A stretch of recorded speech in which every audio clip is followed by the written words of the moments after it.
Taste the Daily.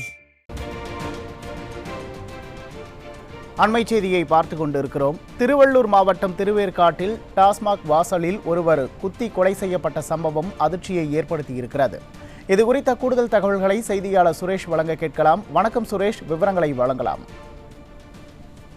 வணக்கம் உமேஷ். இந்த திருவேற்காட்டில் கள்ள சந்தையில் மதுபானம் விற்பனை செய்ததில் நண்பர்களுக்கு இருவருக்கு இடையே ஏற்பட்ட தகராறில் ஒரு பாட்டிலால் குத்தி கொலை செய்யப்பட்டுள்ளார். இந்த சம்பவம் இந்த பகுதியில் பெரும் பரபரப்பை ஏற்படுத்தியுள்ளது. திருவேற்காடு கோலடி பகுதியை சேர்ந்தவர் தான் முருகன். இவரது நண்பரான கருணாகரன். இவர்கள் இருவரும் டைல்ஸ் ஊட்டும் தொழிலை செய்து வருவதாக கூறப்படுகிறது. இன்று அதிகாலையில் திருவேற்காடு அடுத்த கோலடி பகுதியில் இருக்கக்கூடிய இந்த மதுபான கடையில் மது குடிப்பதற்காக இருவரும் வந்துள்ளனர். இருவர்களுக்கும் ஏற்பட்ட வாய் தகராறில் ஆத்திரமடைந்த கருணாகரன் பாட்டிலை உடைத்து முருகனை முகம், கழுத்து உள்ளிட்ட பல்வேறு பகுதிகளில் பலமாக குத்தியுள்ளார். ரத்த வெள்ளத்தில் சரிந்த அவரை உடனடியாக அக்கம் பக்கத்தினர் மீட்டு கூந்தலில் இருக்கக்கூடிய அரசு மருத்துவமனைக்கு கொண்டு சேர்த்தனர்.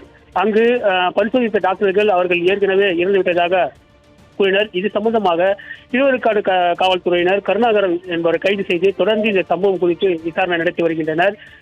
இந்த திருவேற்காடு அடுத்த கோலடி பகுதியில் சட்டவிரோதமாக அதிகாலையில் முதலே இந்த மதுபான கடையில் மதுபானம் விற்பனை செய்யப்பட்டு வருவதாக அப்பகுதி மக்கள் குற்றம் சாட்டி வருகின்றனர். தொடர்ந்து இந்த பகுதியில் மதுபானம் குடித்துவிட்டும் கள்ளச்சந்தையில் மதுபானம் விற்பனை செய்யப்படுவதாக அநேக அடிதடிகளையும் விபத்துகளும் இந்த பகுதியில் ஏற்படுவதாக பொதுமக்கள் வேதனை தெரிவித்துள்ளனர். இந்த மதுபான குடித்து நண்பர்கள் இருவருக்கும் ஏற்பட்ட தகராறில் முருகன் என்பவர் பாட்டிலால் குத்தி கொலை செய்யப்பட்ட சம்பவம் இந்த பகுதியில் பெரும் பரபரப்பை ஏற்படுத்தியுள்ளது.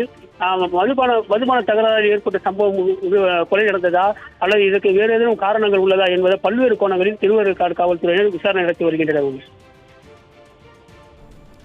விவரங்களுக்கு நன்றி சுரேஷ்.